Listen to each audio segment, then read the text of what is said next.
Chapter 10 Halloween. Malfoy couldn't believe his eyes when he saw Harry and Ron were still at Hogwarts the next day, looking tired but perfectly cheerful. Indeed, by the next morning, Harry and Ron thought that meeting the three-headed dog had been an excellent adventure, and they were quite keen to have another one.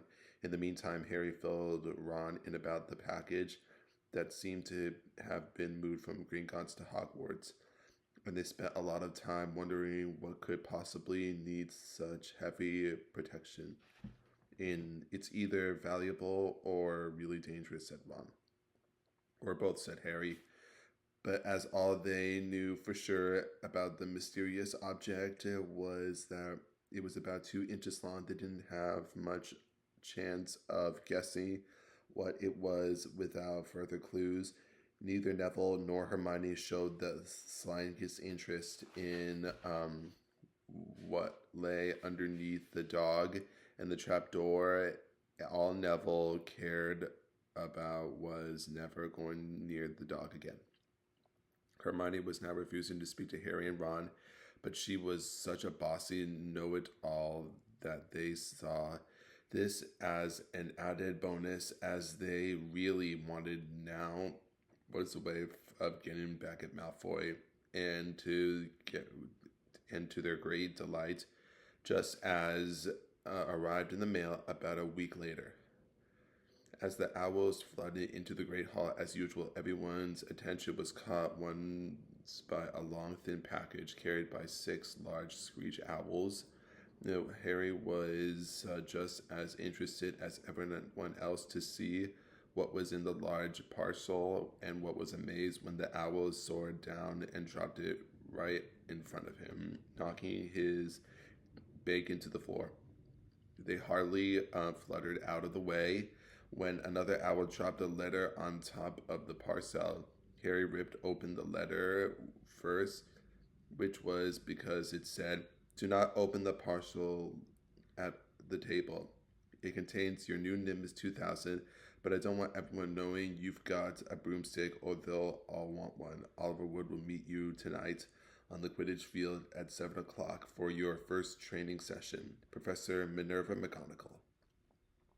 Harry difficulty hiding his glee as he handed the note to Ron to read. "A Nimbus 2000, Ron moaned enviously. "I've never even touched one." They left the hall quickly, wanting to unwrap the broomstick in private before their first class.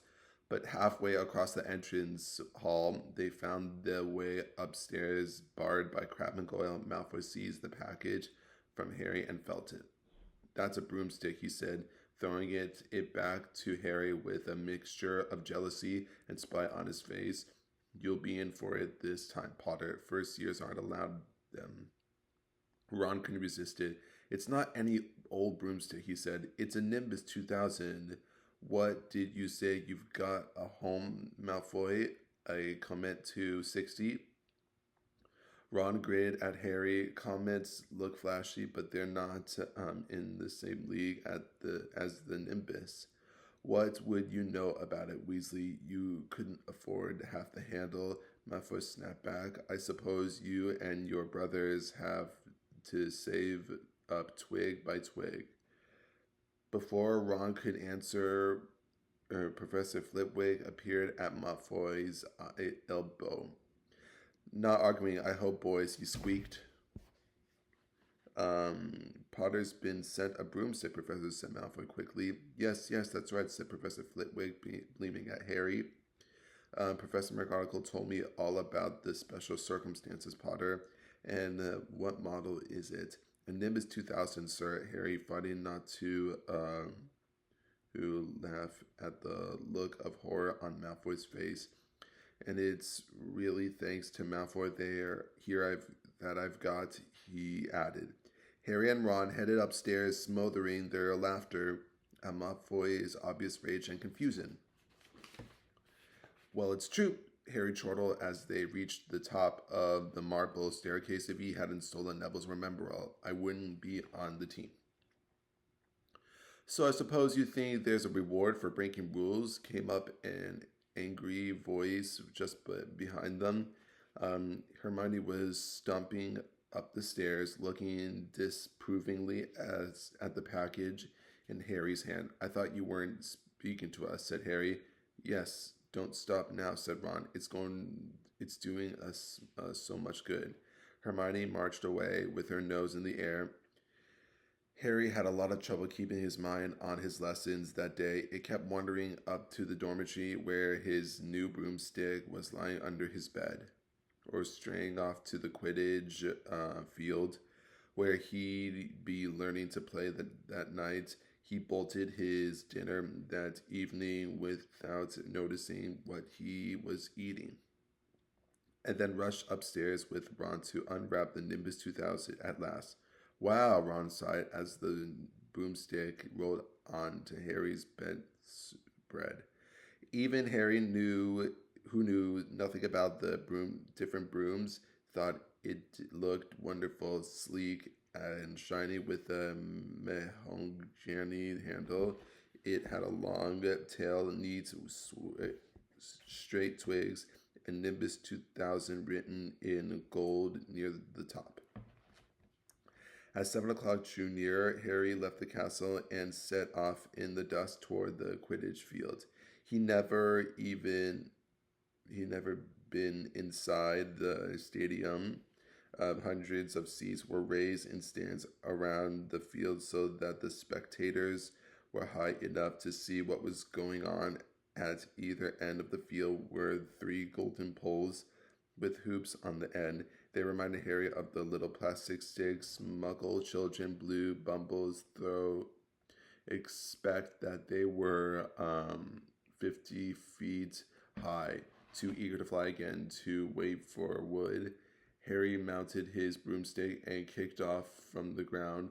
What a feeling! Swooped in and out of the goalposts, and then sped up and down the field. The Nimbus 2000 turned wherever he wanted at his lightest touch. Hey, Potter, come down. Oliver Wood had arrived. He was carrying a large wooden crate under his arm. Harry landed next to him. Very nice, said Wood, his eyes glinting. I see what McGonagall meant. You really are a natural. I'm just going to teach you the rules this evening. You'll be joining the team practice 3 times a week. He opened the crates. Inside were 4 different size balls, right, said Wood. Now, Quidditch is easy enough to understand, even if it's not easy to play. There are 7 players on each side. 3 of them are called chasers. 3 chasers, Harry repeated as Wood took out a bright red ball about the size of a soccer ball. This ball is called the quaffle, said Wood. The chasers throw the quaffle to each other and try to get to one of these 3 hoops to score a goal. 10 points every time the quaffle goes through on one of the hoops. Follow me. The chasers throw the quaffle and put it through the hoops to score. Harry reset. So that's sort of like basketball or broomsticks with 6 hoops, isn't it? What's basketball? Said Wood curiously. Never mind, said Harry quickly. Now there's another player on each side who's called the keeper. I'm keeper of Gryffindor. I have to fly around our hoops and stops the other team for scoring. 3 chasers, 1 keeper, said Harry, who was determined to remember it all. And they played with the quaffle. Okay, got that.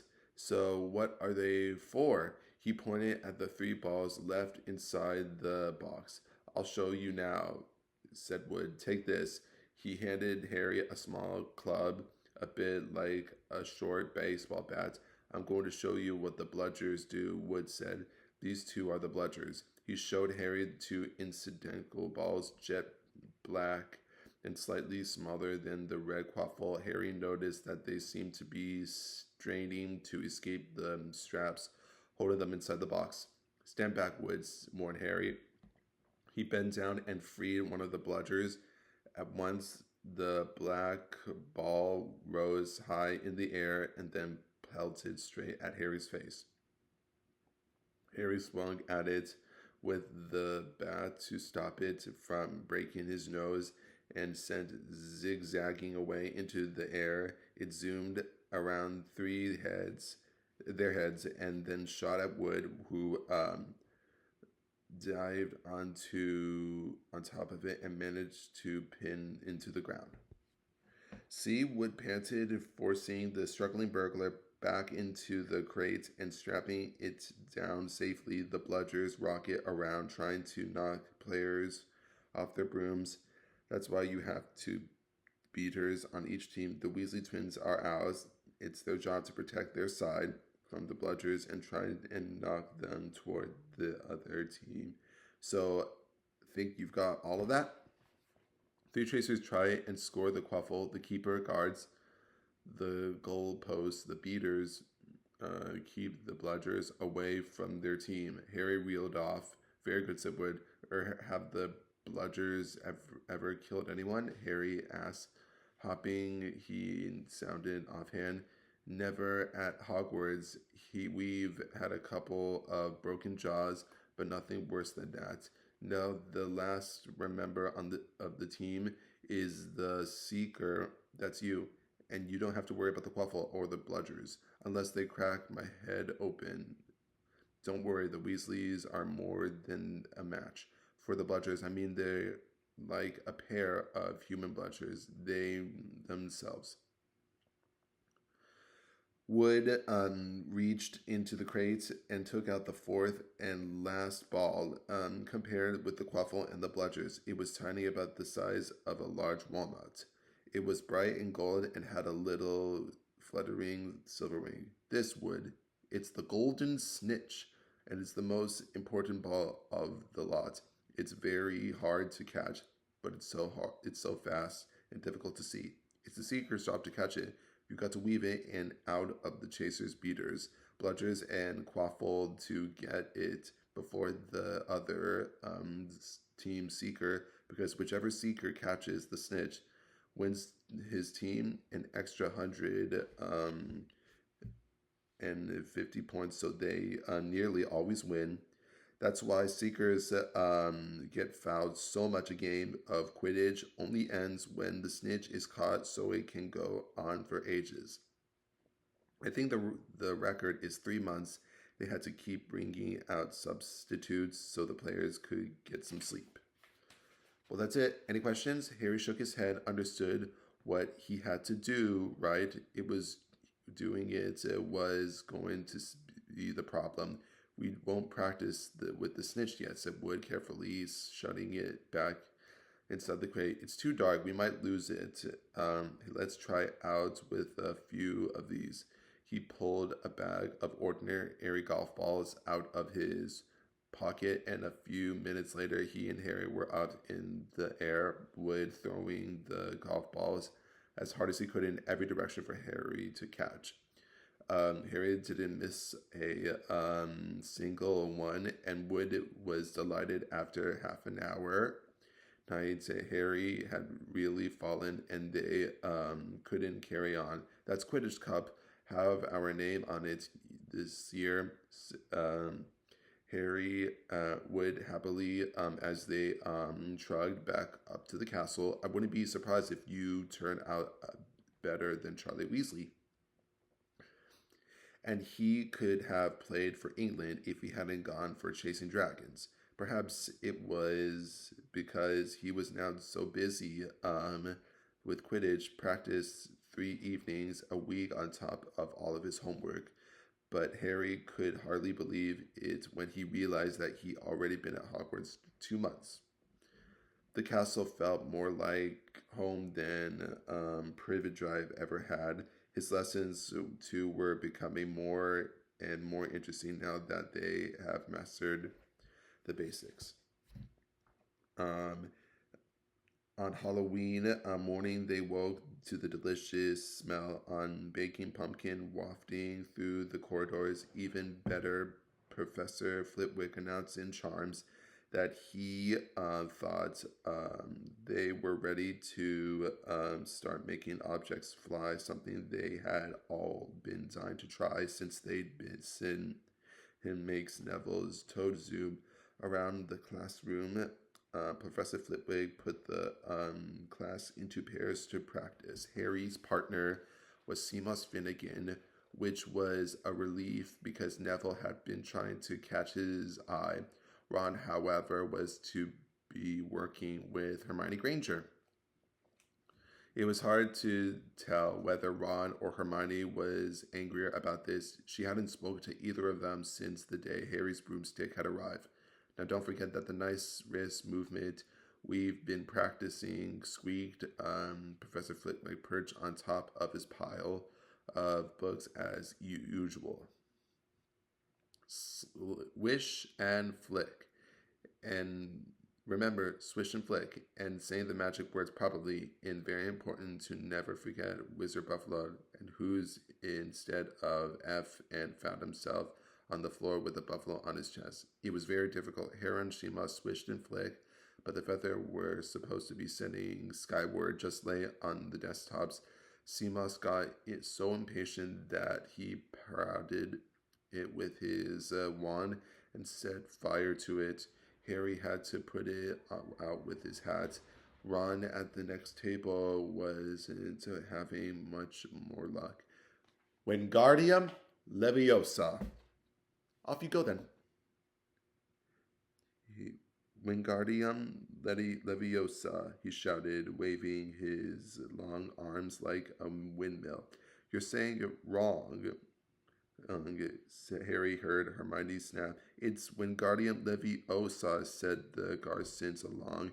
You do it then if you're so clever, said Ron. Go on, go on. Hermione rolled up the sleeves of her gown, flickered her wand, and said, Wingardium Leviosa. Their feather rose off the desk and hovered about 4 feet above their heads. Oh, well done, cried Professor Flitwick, clapping. Everyone see here, Miss Granger's done it. Ron was in a very bad mood by the end of the class. It's no wonder I can't stand her, he said to Harry as they pushed their way into the crowded corridor. She's a nightmare, honestly. Someone knocked into Harry as they hurried past it. It was Hermione. Harry caught a glimpse of her face and was startled to see that she was in tears. I think she heard you, so said Ron, but he looked a bit uncomfortable. She must have noticed she's got no friends. Hermione didn't turn up for the next class and wasn't seen all afternoon. On their way down to the Great Hall for their Halloween feast, Harry and Ron overheard Pavarti paddle telling her best friend Lavender that Hermione was crying in the girls' bathroom and wanted to be left alone. Ron looked still more awkward about this. But a moment later, they had entered the Great Hall, where the Halloween decorations put Hermione out of their minds.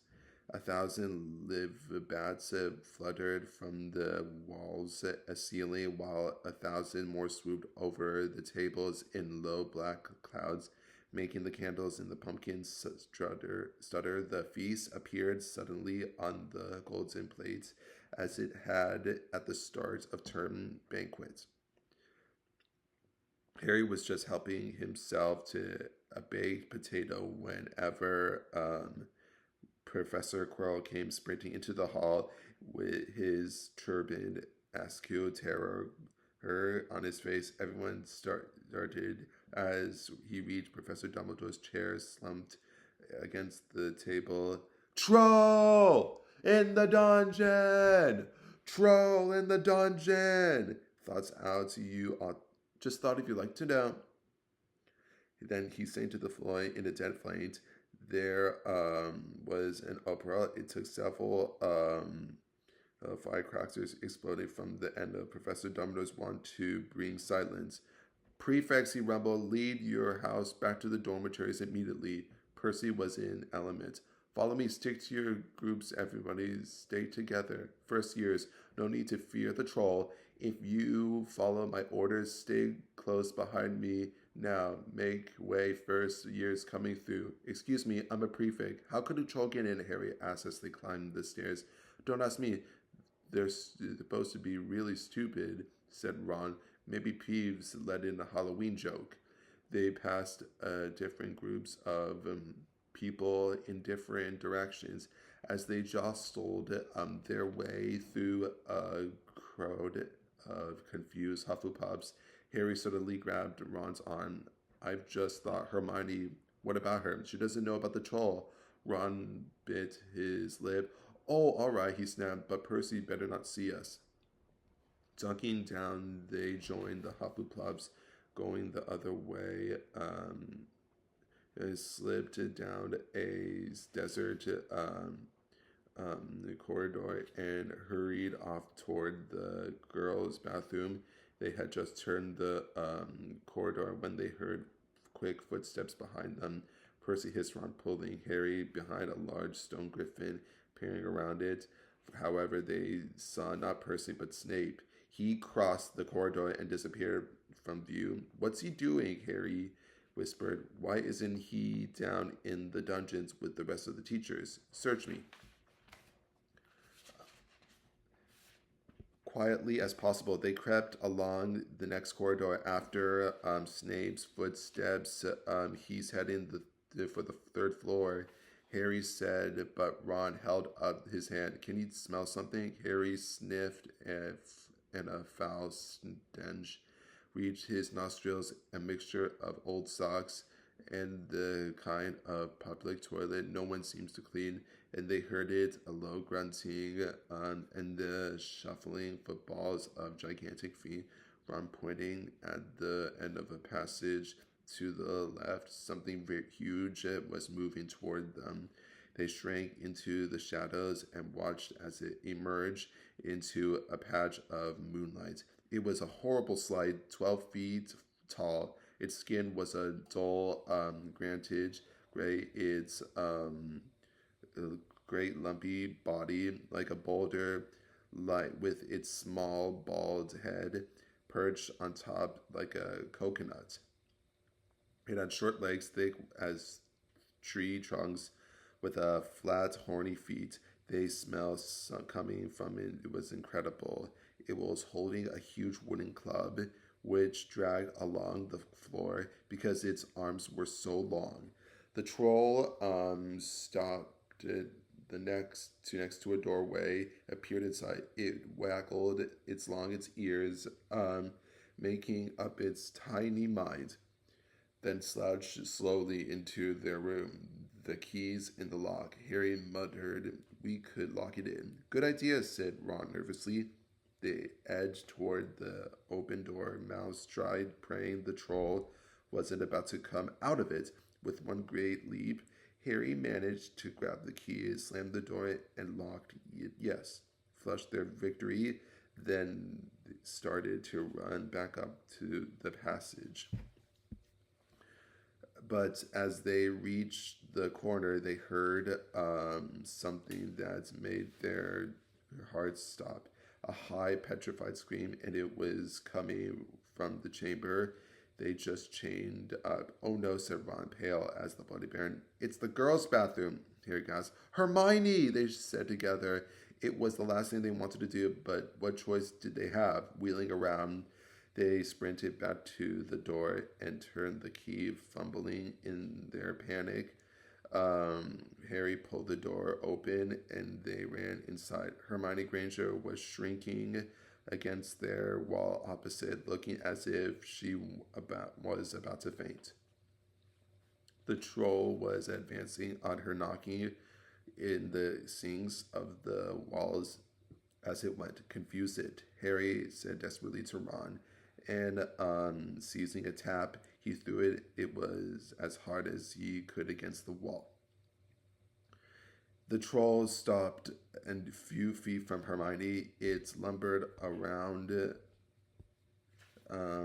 blinking stupidly to see what had made the noise. Its mean little eyes saw Harry. It hesitated, then made for him instead, lifting its club as it went. Oi, pea-brain, yelled Ron from the other side of the chamber. He threw a metal pipe at it.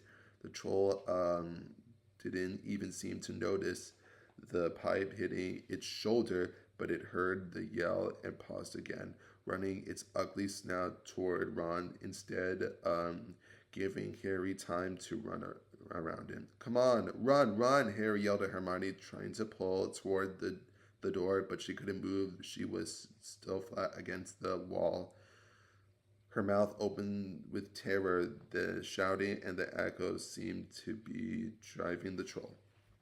Oh, Burbank. It roared again and started toward Ron, who was nearest, had no way to escape. Um, Harry then did something that was both very brave and very stupid. He took a great jump and managed to fasten his arms and around the troll's neck from behind it.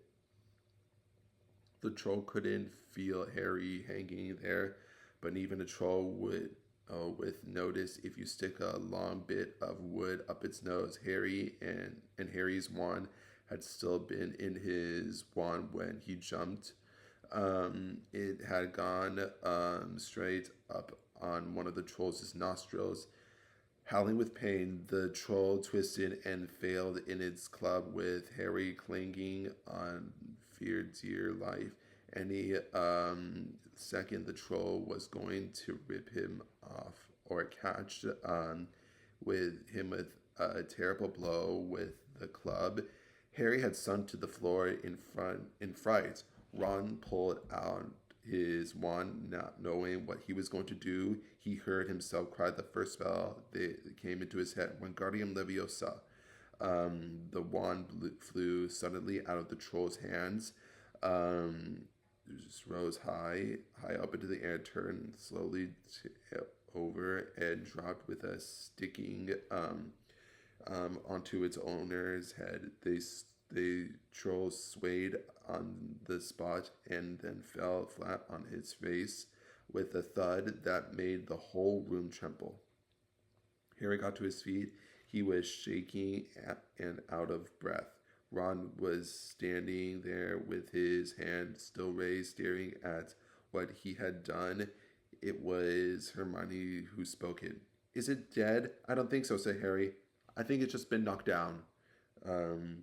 He bent down and pulled his wand out of the troll's nose. It was covered in what looked like lumpy grape glue. Oh, troll boogies! He wiped it out with his trusters as something slamming and loud footsteps made the 3 feet of them looked up. They hadn't realized what a racket they had been making.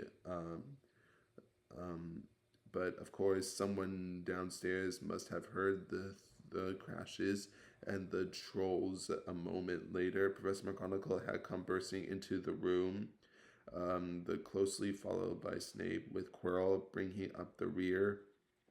Quirrell took one look at the troll, let out a faint whimper, and sat quickly down on a toilet, clutching his heart. Snape bent over the troll. Professor McGonagall was looking at Ron and Harry. Harry had never been seen her look so angry. Her lips were white. Hopes of winning 50 points for Gryffindor had faded quickly from Harry's mind. What on earth were you thinking of? Said Professor McGonagall with cold fury in her voice. Harry looked at Ron, who was still standing with his wand in the air. You're lucky you weren't killed. Why aren't you in your dormitory? Snape gave Harry a swift, piercing look. Harry looked at the floor. He wished Ron would put his wand down. Then a small voice came out of the shadows. Please, Professor McGonagall, they were looking for me. Miss Granger. Hermione had managed to get her feet at last. It's my fault, Professor McGonagall. I went looking for the troll. I thought I could deal with it on my own, because I've read all about them. Ron dropped his wand. Hermione Granger telling a downright lie to a teacher. But I was wrong. If they hadn't come and found me, I'd probably be dead. Harry struck his wand up its nose, and Ron knocked it out with its own club. They didn't have time to come and fetch anyone. It was about to finish me off when Harry and Ron tried to look it as though the story wasn't new to them. Well, in that case, said Professor McGonagall, staring at the three of them. Miss Granger, you foolish girl! How could you think of tackling a mountain troll on your own? Hermione lunged her head. Harry was speechless. Hermione was the last person to do anything against the rules, and here she was pretending she had to get them out of trouble. If Snape had started handing out street sweets. Miss Granger, 5 points will be taken from Gryffindor for this. For your seriously lack of judgment, said Professor McGonagall. I'm very disappointed in you. If you're not hurt at all, you better get off to Gryffindor Tower. Students are finishing their feast in their houses. Hermione left. Professor McGonagall turned to Harry and Ron. Well, I still say you were lucky, but not many first years kids have taken a full grown mountain toy. You each win Gryffindor 5 points. Professor Dumbledore will be informed this. You may go. They hurried out of the chamber and didn't speak until they climbed 2 floors up. It was a relief to be away from the smell of the troll, quite apart from anything else. We should have gotten more than 10 points, Ron grumbled. 5, you mean, once she's taken off Hermione's. Good of her to get us out of trouble like that, Ron admitted. Mind you, we did save her. She might have needed saying if we hadn't locked that thing in with her. Harry reminded him they had reached the portrait of the fat lady. Pig snot, they said, and entered. The common room was packed and noisy. Everyone was eating the food that had been sent up. Hermione stood alone by the door, waiting for them. There was a very embarrassed pause. Then none of them looking at each other, they all said thanks and hurried off to get plates. But from that moment on, Hermione Granger became their friend. There are some of the things you can't share without ending up like each other, and knocking a 12-foot mountain troll is one of them.